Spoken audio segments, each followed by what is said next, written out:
Hello, everybody. I am so excited to be back with Teresa and Kenny after an awesome event at Dreamforce. How are you guys doing? Still recovering over here. Same. I just said that to somebody the other day of like I felt like I was so out of touch for last week, and then I realized it's transcended into this week of like the catch up from the catch up, right? Yes. I mean, I don't even know where October went. I think it all went to Dreamforce in San Francisco. It was a blast. Kenny, did Yeah. you have a good time at Dreamforce? I did. It was exhausting, but I'm trying to recover, and the I've been breaking my wellness vows and eating way too much candy from the kids, so Oh, wait, do you have trying to recover that way. The Halloween candy ready? Yeah, I eat all the stuff I have. I stole all the Twizzlers basically when I came back over here, so I've just been terrible. It's the only way to keep my both my spirits and my mind up for now, just Oh my goodness. after Dreamforce. So Yeah. Well, it was, I think I said my 15th or 16th, pending on how you like count the remote um COVID one. And the honor to speak with you guys as a partner, that was so fun. And it was awesome to follow you guys around a little bit and see all the relationships you've made and are continuing to develop, which is like, hey, what we were just saying right before we hit record, it's a CRM tool, a customer relationship management tool. So I feel like Teresa, you kicked us off at the live event and we wanted to make sure nobody missed out. This is the in case you missed it recording to share with all of our friends who registered but were unable to make it. As Kenny, you pointed out, Dreamforce is exhausting because you are literally running around that entire campus from one meeting to the next, and it's energizing and exhausting at the same time. So, Teresa, I'm going to hand it over to you so we can kind of replay what we did at Dreamforce. Sounds good. Yeah. And there were a lot of people who signed up for our event that didn't realize it was in person. So I'm excited that we can bring this content to them virtually. But with that, our goal today really is to think about the human side of transformation as you all are thinking about AI, what that means for you, what Agent Force means on the Salesforce platform. We encourage you to unplug with us and think about the other side of it, which is the human side. So we'll start with sharing a little bit more about ourselves and our partnership. And then Kate will walk you through the science of flow, which we're really excited about, and thinking about AI transformation through the lens of flow. And then we'll use the five core elements from Five to Flow to talk about AI transformation and some of the best practices that we would suggest as you get ready to dive into your own transformations. And then obviously we'll just close out with a couple call to actions for you all to be thinking about as you get started. Awesome. So I can go first. From the Vectr team, my name is Theresa.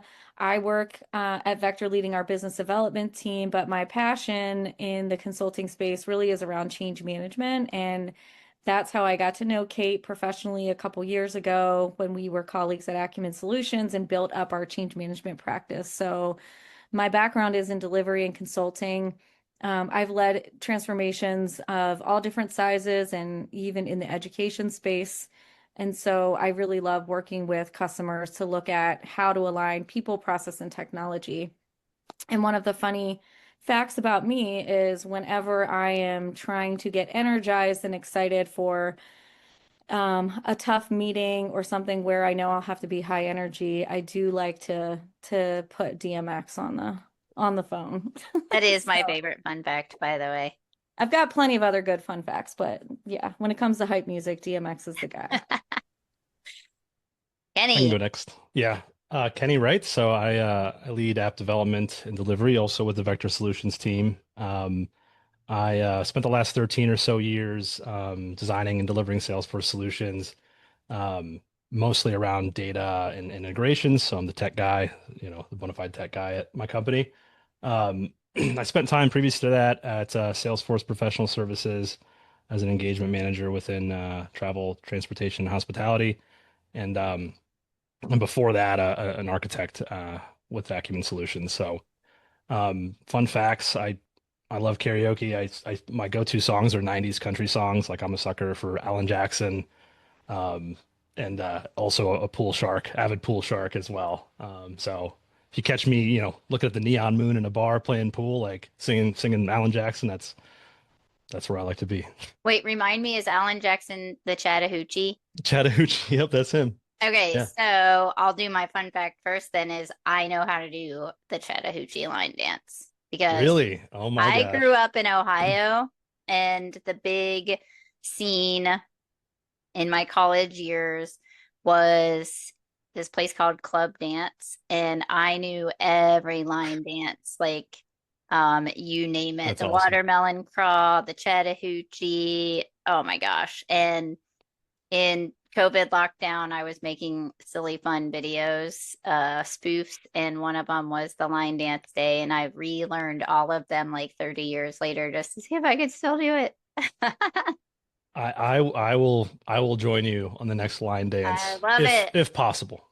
Well, I'll share that YouTube playlist, and anyone listening, if you go search me, you're going to be able to find it.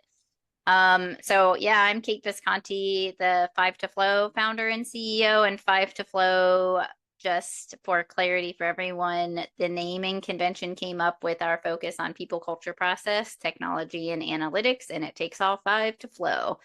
And in that world of flow state, we'll talk about in a minute, but that's our underpinning of what we see here that I've guided Fortune 500s, nonprofits, and government through change and digital transformation. And we are advocates for sustainable performance and trying to leverage AI in the modern world to either prevent burnout or promote flow. Our entire business is founded on the $8.9 trillion global issue of employee disengagement and burnout. So our goal is to try to bring more joy and fun and peak performance into the workplace that then from a financial perspective at a company might be translated into productivity. So that is a big goal. And having said that, we on the technology side no longer do the technical part of our implementation. So Theresa and I reconnected, and Theresa, I want to talk a little bit about you and me meeting at Dreamforce last year. Maybe Dreamforce is just our jam, but we started Yeah. talking about ways we could partner. And here we have it as part of our DNA that in our five to flow model, as we teach you about flow and you keep us abreast of all things technology, I'd love for you to share with our audience why you wanted us to partner. Yeah, I mean, I think COVID taught us a lot in terms of how to work remotely, how to collaborate, how to kind of keep sane. And I think when I saw you at Dreamforce last year, a couple years ago, it really struck me as being so obvious of why flow should be part of everyone's corporate culture and the way that they think about doing work.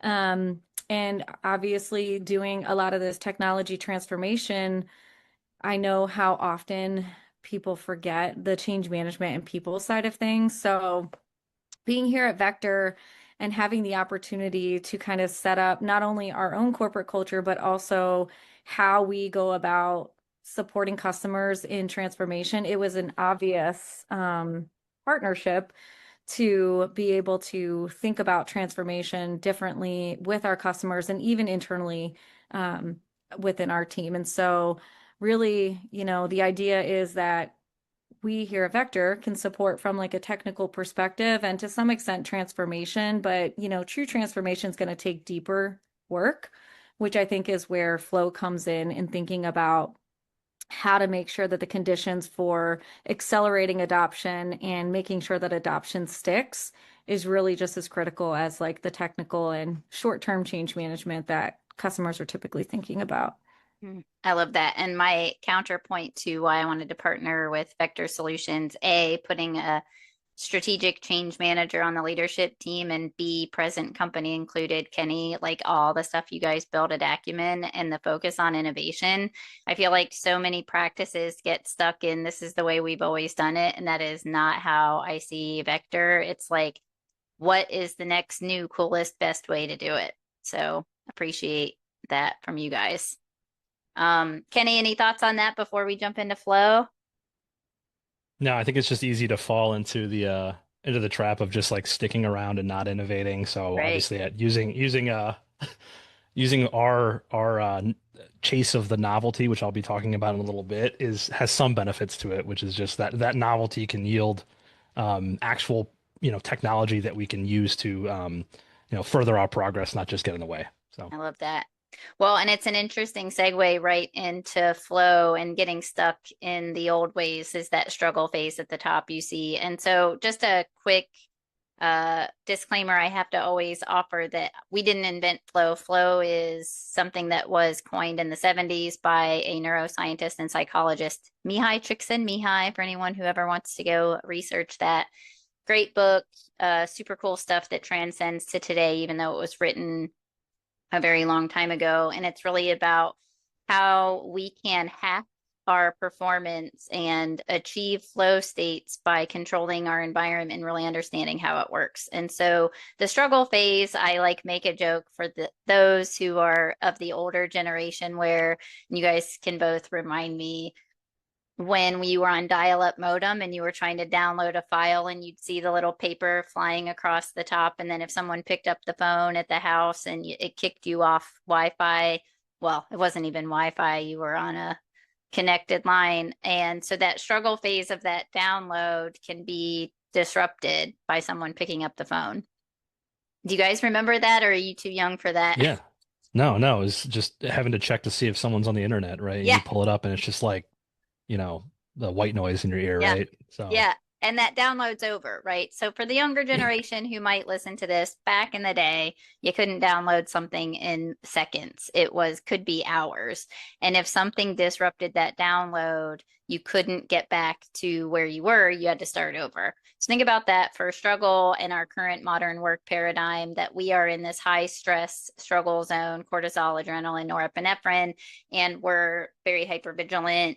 And if something distracts us, whether that's a Teams ping, a WhatsApp message, the dog barking, your kid walking in a hybrid work world, or in the office, just think about someone knocking on your door, right? When you're in the middle of an email and you're like, give me 1 minute, let me finish this email, or you're going to accidentally type your conversation you're having with the person in the office into the email. Or Kenny, if you're like me, listening to country music while you're typing an email, you might accidentally start typing song lyrics into your email. I don't know if you've ever done that, but this is the struggle phase.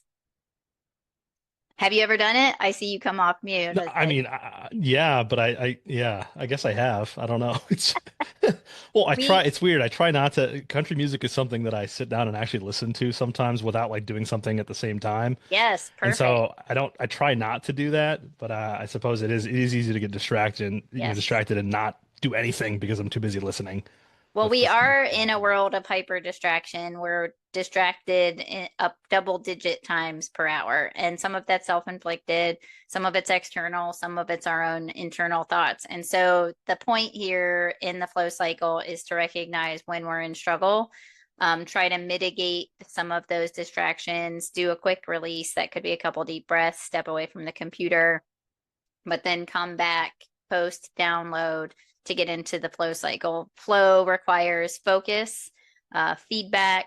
It requires passion and permission and autonomy to do the work the best way you know how. This is where we're releasing happy, joyful, engaging hormones. And the unfortunate part of our current world is the modern paradigm is keeping us in that struggle phase.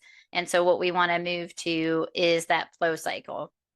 There is a dark side of flow that one of my coaches wrote an entire dissertation on. So you can deplete those happy hormones if you're not careful. And so when you're deep in flow, it's super important to get to that recovery stage where you can then release serotonin and oxytocin and really have a active recovery, sometimes some passive recovery, but taking a walk in the woods, playing with the dog, Theresa going and playing with your kids, whatever the case may be, something also in nature, getting fresh oxygen. Recovery techniques are super important before you start the cycle over.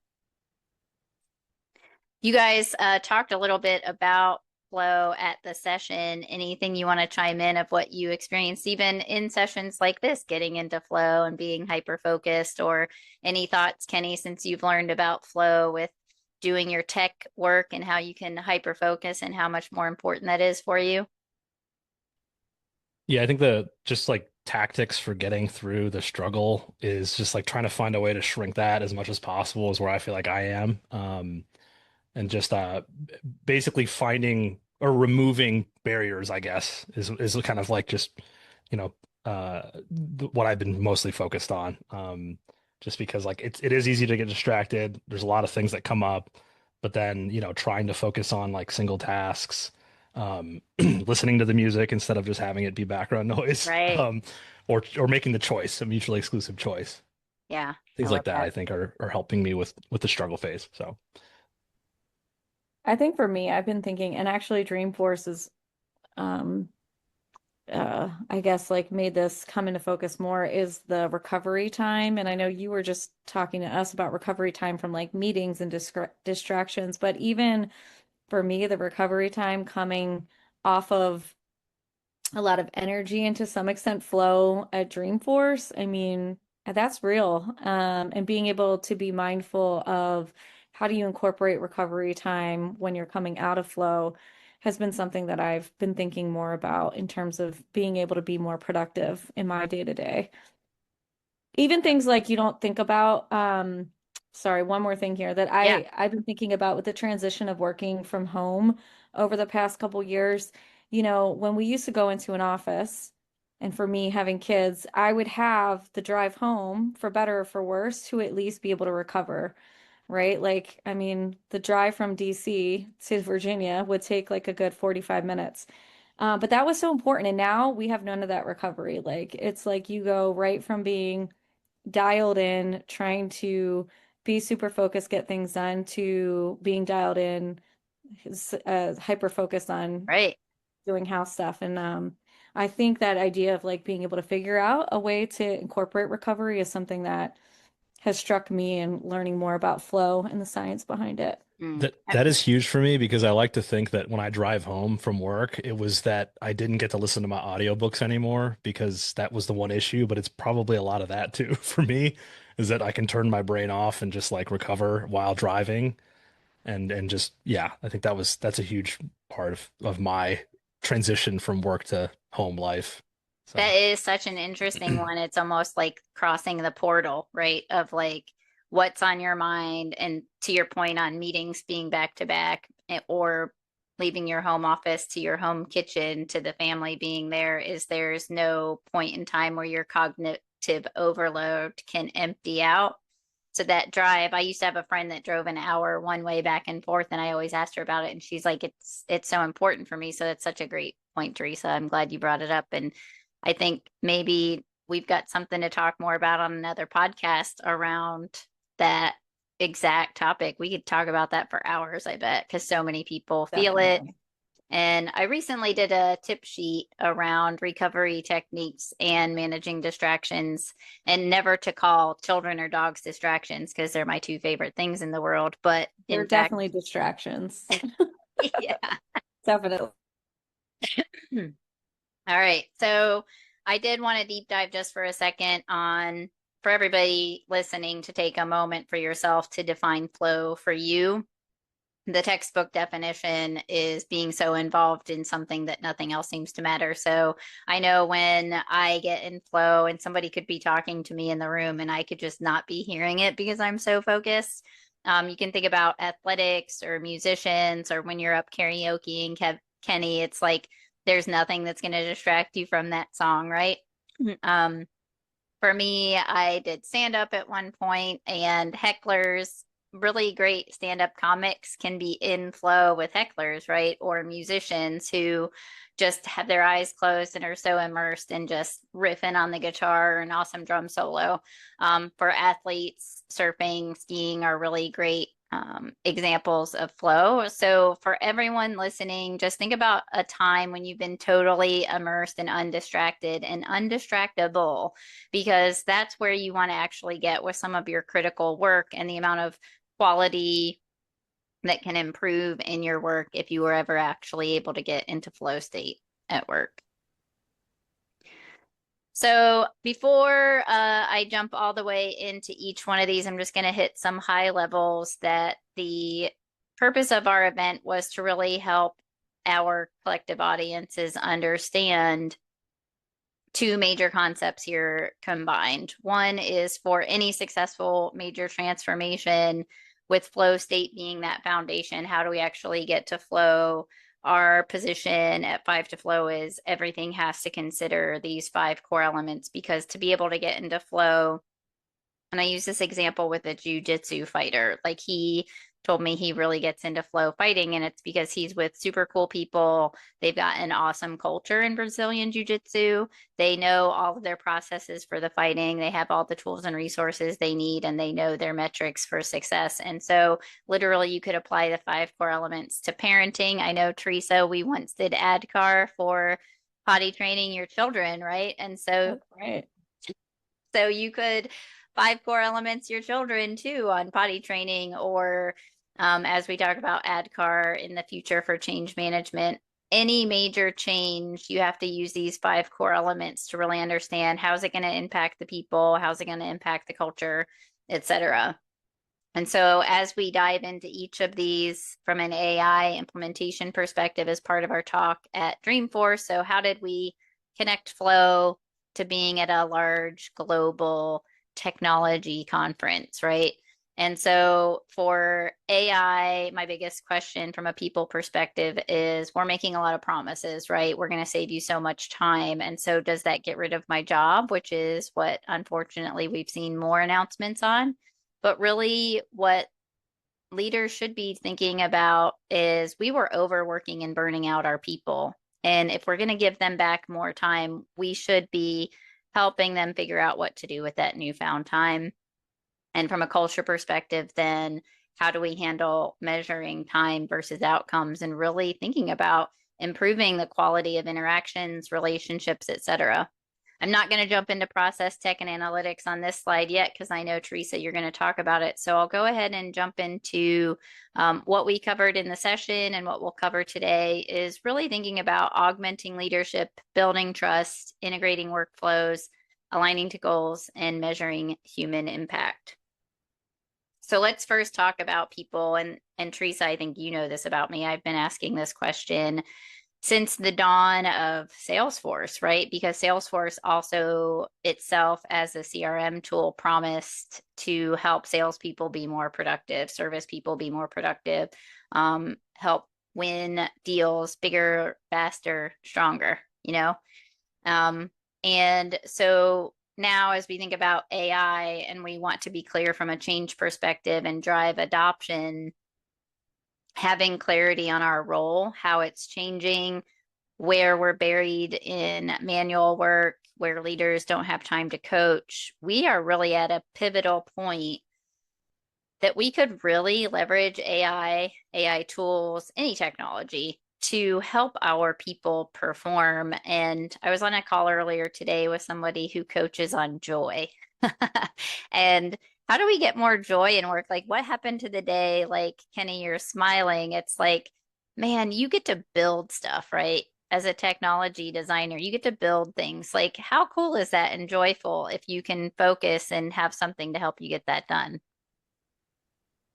I mean, yeah, I don't, the coaching I need is just build more. I mean, if anything. So that to me, it's like, it is joyful to be able to have something to look at and be like, that was me. I did that. It's Yeah. like, like in Castaway, I have made fire, like it's so cool to be able to have that feeling, and chasing that is exactly what I think me as a developer and all the other developers on my team would feel. So finding a way to feel like you're building something is always the struggle when I'm doing the non-tech Yeah. So. Theresa, what will you do with newfound time with AI?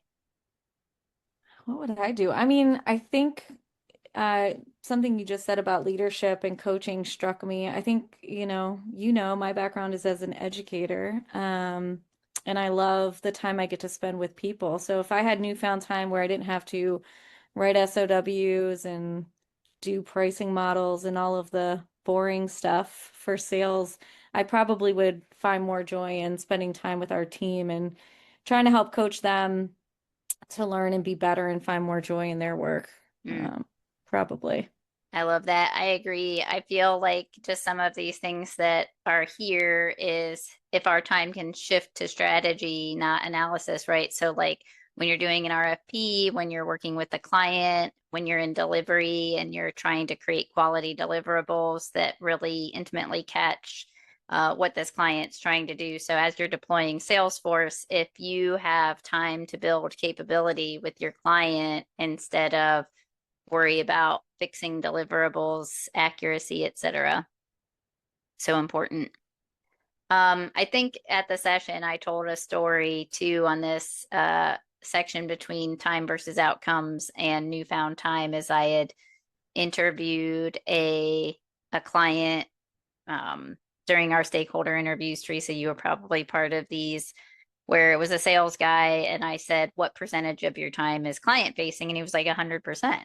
And I said, "Oh my God, like I've never met a sales guy who had 100% client facing time. Like that would be awesome, right? Like being with customers is what brings me joy and all the background stuff I hate." And so I was like, "Well, tell me about your day to day." And he's like, "Oh, I went over to the contracts team and I was trying to get some paperwork from them. And then I went to the accounts payable, accounts receivable to try to get some of the paperwork from them. And I was over with the staffing department to understand how we were going to set." And I was like, None of that's client facing."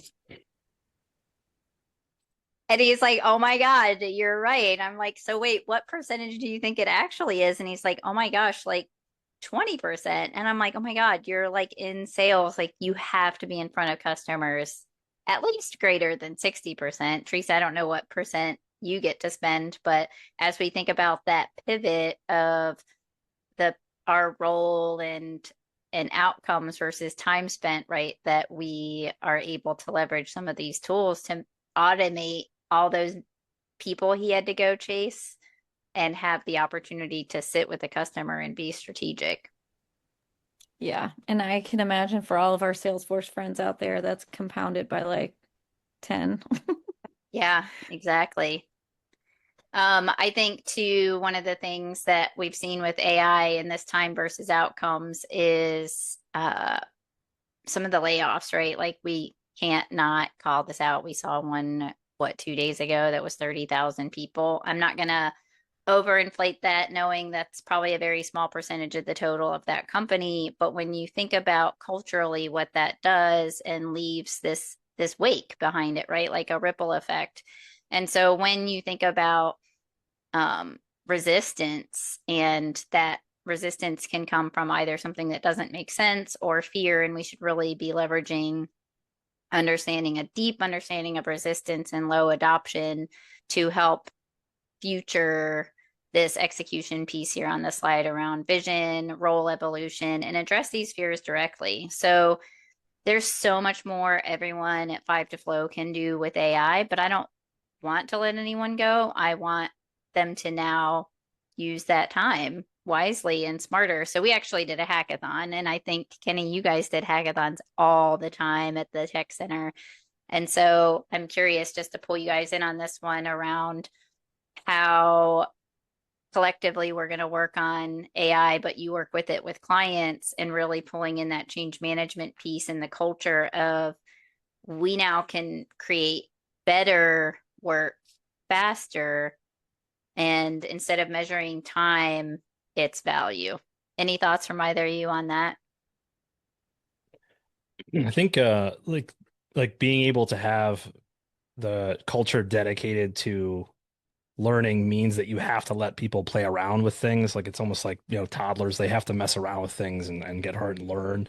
Like to me, that's where the hackathons really shine, is that you give them the tools and then you allow them to play around with whatever they want. They're not being told to do it, so that there's a catharsis to that, right? Which is just like, Mm, hey, participate in this hackathon. It's a new tool. You get to learn it and kind of like apply it yourselves. And what we find is like people come up with the coolest ideas all the time when they're building these things, and they feel like the company is I don't want to say it like feel like the company's allowing them to do it. The company is getting them to participate in something that's optional, and they're also learning the new tooling. Like it's all a win-win typically, especially if there's added time away from billable time, at least in our industry, right?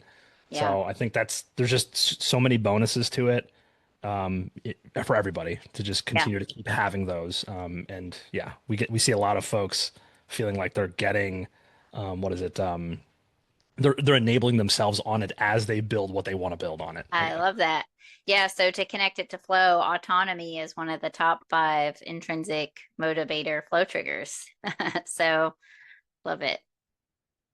All right. So I am going to toss it over, Teresa, to you to talk a little bit about process and your expertise here and how you're bringing some of this to your clients. So I think here at Vectr, process is always kind of critical to any project that we do or any ways that we partner with customers. But in general, I think um, customers come into transformations or any sort of technology project not really thinking about process. They're thinking about capabilities, features. So I would encourage anyone who is thinking about their transformation to think about your process first. And one of the fun facts that Kate highlighted for us is that a lot of times we're building on broken processes. Like, why build technology on broken processes? So think about your approach to process before you go into your transformation. And we have a couple tips in terms of how to think about that. And again, keeping the lens of the humans at the center of it. So the kind of five things that we would say here is like first, and most consultants do this, best practice, observe, write it down, or use AI to write it down. What is your current process? How is that working? And that doesn't mean that you need to put together some really long SOP, but making sure that you're being mindful of where do you have bottlenecks? Where is it important that we're thinking about having humans make decisions versus trying to automate everything? And really thinking through that process in general and how what's working and what's not working. I think that's crucial. And if you try to jump the gun with just moving to a future state, then you've kind of missed the opportunity to look at, how your people, where your people are struggling and how you could address some of those bottlenecks. And AI doesn't need to be the answer for every broken process. Kate, any thoughts on that?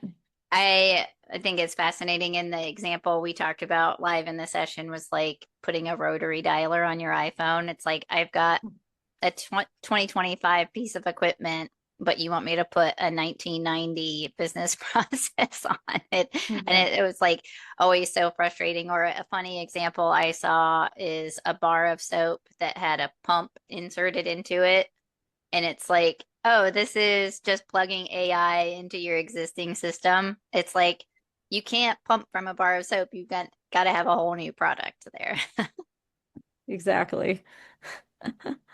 It's a different way of looking at put it what a square peg in a round hole. It's a different way to Exactly. look Yeah. at that. Yeah, so second, when you're thinking about um where you want to use AI, the next kind of tip that we have is thinking about kind of a narrow focus there and being mindful of measurable outcomes. So there's a lot of good AI use cases that Salesforce is putting out and that all of the different AI tools put out, but in thinking about your people, processes, and technology, try to be narrow and not, uh, you know, throw in the whole kitchen sink with saying you're going to AI everything, because obviously that is scary to your team, but also doesn't really give your team the chance to have buy-in and get comfortable with AI technology. And, just in the way that Kenny was just talking about getting buy-in with the team and being able to have some autonomy. If you're trying to do everything at once, it doesn't give your team the chance to catch up. So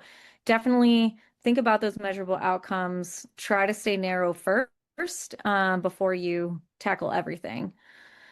And on that same vein of what Kenny was talking about, think about having a pilot, or in change management world, what we would talk about getting some champions together, because it will be important that as you're thinking about your transformation, you're getting some feedback. And those of you that have been in technology for a while, there are going to be things that go wrong.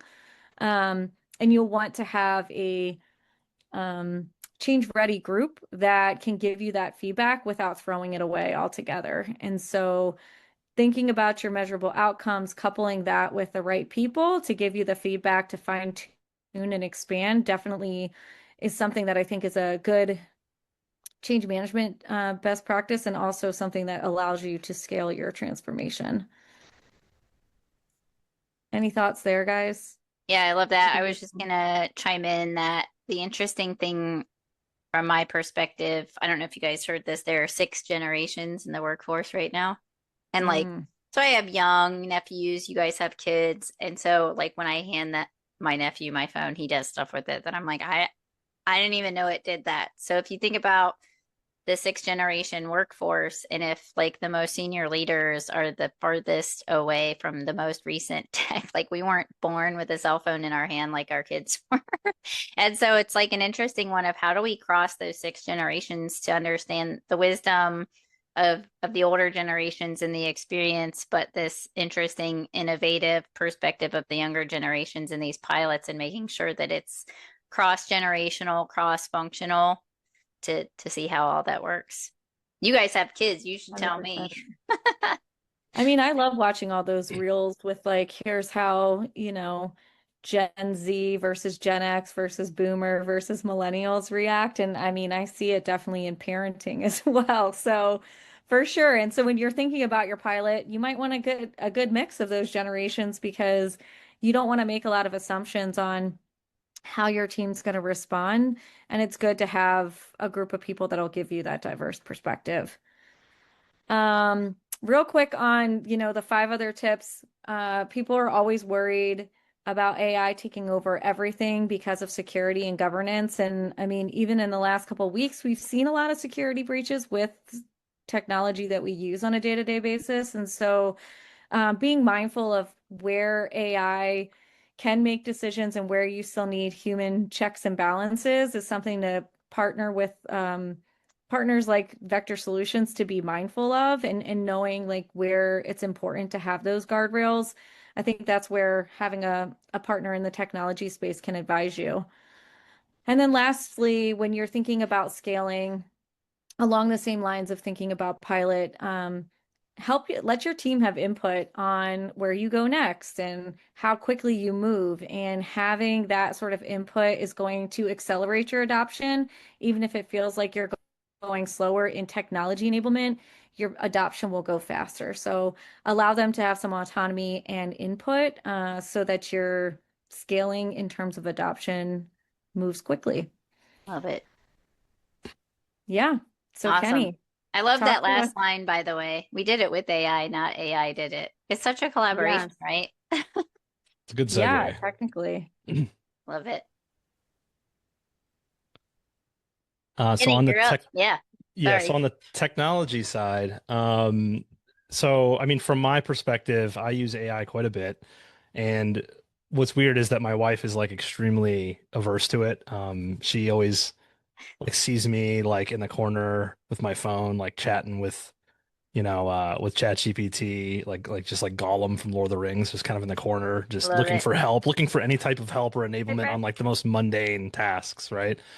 And so she's like completely a Luddite, doesn't like technology, doesn't like AI. And so, whenever there's something that needs to be done, right? I go and try to figure out the optimal way to do it instead of just going to just do it. And so she sees that as a barrier to progress, which is, of course, the segue here is that like AI is another one of those tools, right, that we add to our technology universe. And so as a result of that, it's another possible distraction, right? It's another thing that can make Kenny go work on thinking about doing it instead of going to actually go do it, right? And so I want to say that like taking some page out of my wife's book is that, be skeptical about it, right? Which is, why make an automation or an app? And if you remember, like I think it was like 15, 20 years ago, right? Or actually probably 15 years ago, when like every company had a mobile app, right? Every like your plumber had a mobile app, everyone had a mobile app. And so it's the same kind of thing. Don't just take it and hurriedly release something and build something technology wise to use it for the sake of using it, which I think, you know, comes back to the fact that like it has to be some deliberate action to use this AI. And so in some cases though, a good old fashioned non-AI automation, can actually still do just as good, right? So pen and paper, maybe a non-AI automation, then let's consider AI and what it can do for us. So I think for this, the general big takeaway that I want everyone to have is that like, everyone's saying it within their organizations, let's build something with AI, right? Let's build something with it. We need something out there because we need to catch up, right? We need to feel like we're getting something done in that space because we want to not fall behind. Well, the key there is that we have to have metrics and a deliberate kind of outcome that we're Mm. planning for with chasing these solutions in AI or in LLMs and what have you, any type of AI.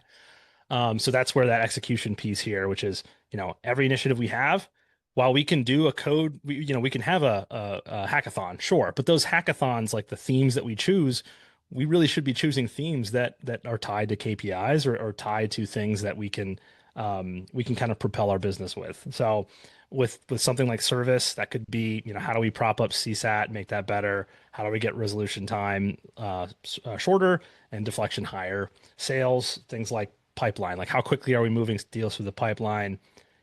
That's a KPI that we could actually measure. And then things like marketing, I mean, it's the same kind of thing. Do we have, how do we measure like greater engagement? How do we increase the amount of conversions that we have, from lead to opportunity? So that's where, you know, moving away from, I'm trying to think of that band. Oh my gosh, there's a band, Alabama, I think is the band, but they have a song and it's a 90s song. I'm pretty sure it is. It's like I'm in a hurry I'm to in get a things rush done. and I don't Yes. know So why. Yep. don't be like Alabama here. Well, actually, I think the song is probably talking about this being a problem. So, but the point of this is that, organizations are in a hurry to get things done, right? They're in a hurry to do AI, to get these new technologies embedded within their workflows. And you cannot be in a hurry with this because the second you implement something that is not tied to a KPI because you have to, is the second you've started dedicating more real estate in your people's brains that you can't take away. They have to maintain it. It's like something we may have to rewrite later. All of those things are a terrible distraction if we can't tie it to something. So the three questions here that are on the slide: do we have a clear outcome in mind? Um, do we, if we don't, obviously stop there because what are we doing? We're just messing around. I think when we were in Dreamforce, I had a quote. I think it was from Mythbusters, right, where Adam Savage, I think, was talking about how, if you don't write it down, it's just messing around, right? If you write it down, it's science, right? Like that's the whole point of testing and on cause and effect and all of that. It's the same thing here. If we don't have an outcome in mind, like why are we doing it? We're just playing around. The second is, are we multiplying a capability here or are we, are we not? Are we basically not taking anything that we do from a workflow perspective and propelling it or propping it up? And then lastly, the outcome itself, if we can't measure it, like how do we know it did a good job? That last question is, how do we know that Right. that it actually did anything good? Sure, you're summarizing a case article or sorry, an article, or you're summarizing an account. If no one uses it, like how do you know it actually helped anyone? Or was it just a distraction from, in front of you in the page, or, it made you read it, but then it didn't really help you and you never use it. So that's the type of stuff that we want to avoid is those distractions, not having clear outcomes, not having clear KPIs, and then making sure that we have a way to measure it to make sure it actually, is worth it. Yeah. So, I think it's so um, interesting too to tie in there, Kenny, that if you've ever heard of the podcast or the book Stolen Focus, where he says that tens of thousands of engineers' full-time job is to just distract you. And that really landed with me of like, oh my gosh, there's so many things. And then we become complicit, right? So like I talked to our project managers at clients of their use of Slack or Teams and mhm, how when they have a thought that they need an answer to, but it's not urgent, but they still use an urgent comms tool or something or go to AI to answer it when they don't even really know what problem they're trying to solve. So on one of our webinars, we had Val Kern, so you guys both know, also mhm. from Acumen, mention, did you even define the problem that this tool is meant to solve, or is it just, as you have in the heading there, a trendy add-on or a shiny new object? Which I'm a 7 on the Enneagram. I love technology. I definitely have downloaded way too many AI apps because I'm like, oh, this sounds cool. I'll probably use this. And then my ADD is like, nope, forgot what that was even for.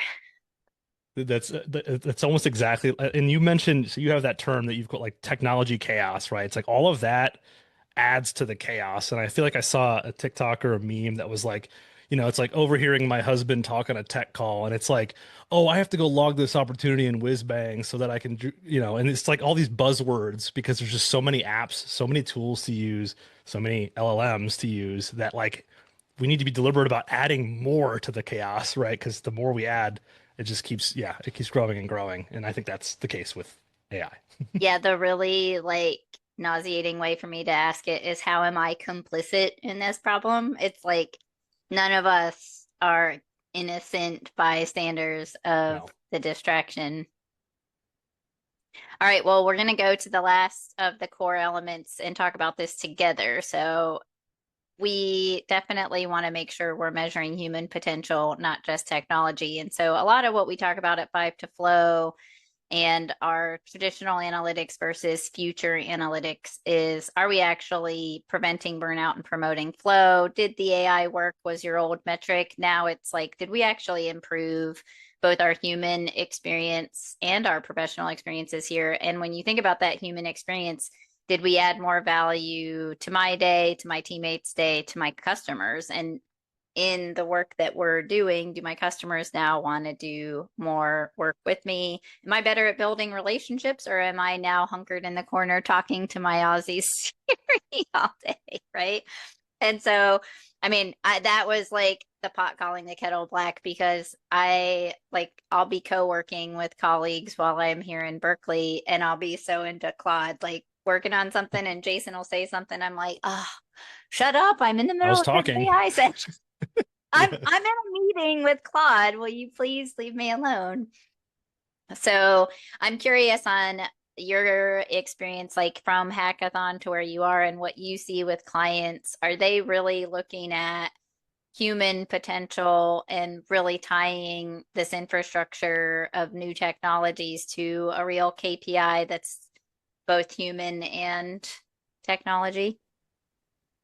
I I mean, it's weird because the industry, like obviously there's those folks that are on the tech side, and I don't know, there's some kind of like personas within the development community, I suppose, where there's those developers who are sitting there just talking to Claude all day, right? And those are the ones that are churning out the tools and stuff like that, regardless of if that tool is helpful to anyone, right? Yeah, And then there's on the other side of that, there are folks that are probably working really in our industry who are really just being tasked with doing something with AI so as to not fall behind, right? And I think that's the majority of what we're seeing is, hey, let's have a hackathon and let's just prove out all of these buzzwords for the different use cases that we can hit. Just because we need to have some sort of answer or I guess a POV, right, with regard to this AI tooling. And I think that's what I see the most. But I know for a fact that there's tooling kind of just like outside the DMZ per se, waiting to get in to find kind of like paired up use cases within our industry. And yeah. I think that needs to be there. We need those folks to be talking to Claude all day and not leaving their basement because they're the ones generating the technology that we can kind of look across and say, hey, I want that. That's perfect for us as a use case, and then pull that into the fold. Mm. So I think that's how I see it at least. But I think we I should think, let him. It's like Lance Armstrong, right? Well, he's the one that rides the bike, right? Not Neil. Lance, like keep him on the bike. I think Bill Burr said that at some point. Keep them on the bike, keep them working because we can take the use cases away and really apply them where they actually do good and actually hit use cases. But right. it's okay that they're building things that like we'll never use. Sure, that's okay. I think what I'm seeing though with customers is I do think that a lot of our customers are being really mindful. And maybe that's because they're working with us, but we see customers wanting to do blueprints, right? And thinking about what is the process that we're trying to solve for here? Where does the process work? So yeah, not to toot our own horn, but I do see that our customers are being thoughtful and thinking about the human side of it and not doing AI for the sake of doing AI. And they are trying to figure out the pace at which they need to go while also trying to keep up and learning how to use some of the technology. And I think like the other thing that's different that I think customers are trying to wrestle with that impacts the pace is also the change in how AI is like more of a consumption-based model. That's something Mm, that customers, I think, at least in the Salesforce space, aren't used to. And so they're a little bit hesitant to move quickly. And I think some of that's also causing them to take pause and be really thoughtful about how they approach it. So even if their driver is not because of people, they are thinking about people because of the change in how mm. licensing works. So, I love that you brought the consumption-based model topic up because we use a lot of different AI tools and we max them out every single day. And I'm like, this is how they get you. They like get you addicted. And then it's like, well, when it breaks, I'm like, do I even know how to write anymore? So I am very, very focused on like, what am I going to use it for that if it does or doesn't go away one day or crash or like, like there's a famous South Park episode where the Wi-Fi goes away and like the whole world has no idea how to function because they got to go out west to find the Wi-Fi Out and California way. Yeah. out the California way. And then they're like, did you try rebooting the giant global modem? So anybody who hasn't seen that episode who likes South Park, that's a funny one to think about, like what human skills we need to continue developing in this AI world. And another interesting one that I'd be curious for everybody to weigh in on in a future, maybe a future session, is sometimes when I'm working with AI and I ask it a tiny little question that I need like a 1 page document on, I get 86 pages. And then I'm like, now what am I going to do with all this information? I got to go check it.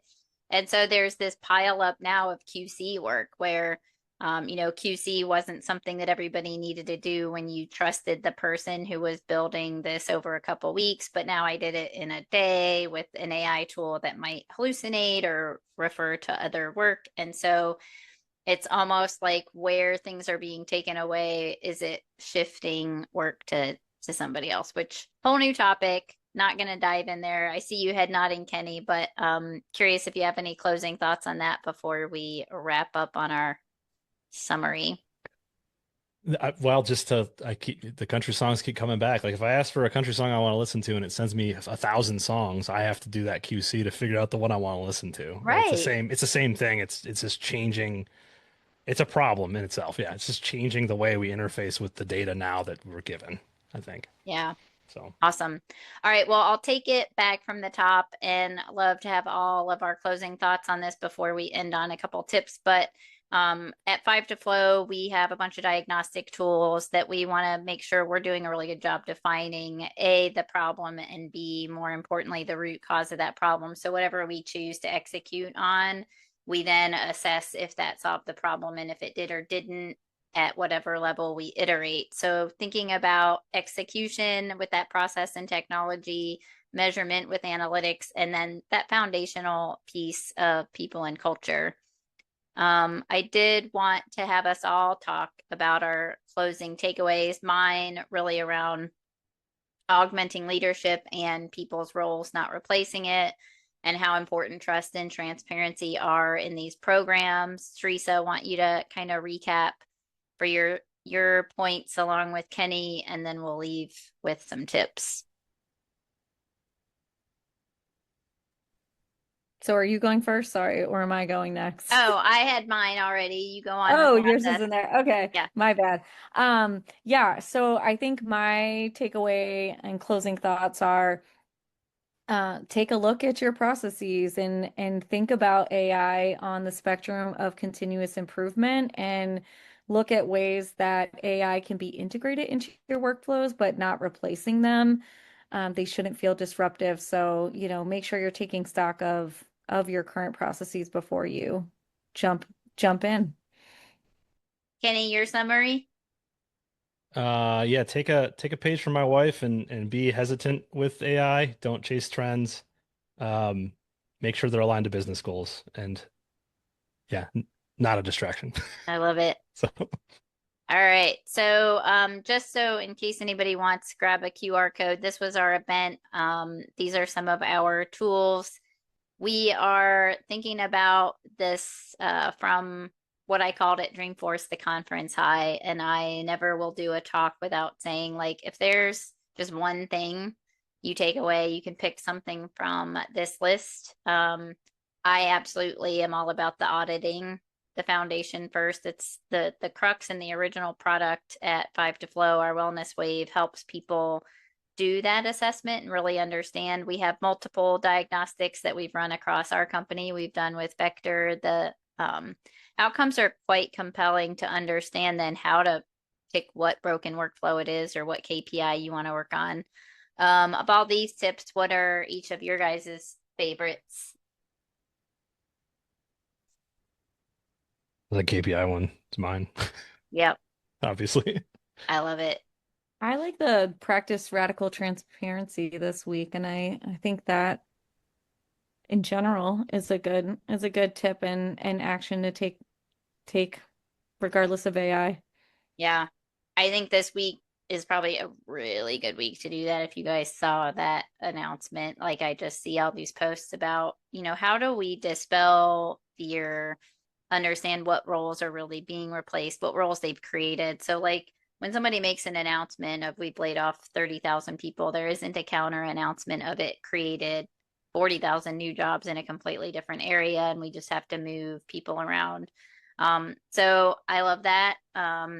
In our that is our closing thought there. I'm gonna wrap up with my gratitude. One of my most important things in my life is appreciation for brilliant people like you two, and what we were talking about with um my most favorite time is in person, being able to be with clients and customers and partners who are really trying to use technology to change the world for the better. So thank you guys for your partnership. Do you have any closing words for your customers and partners?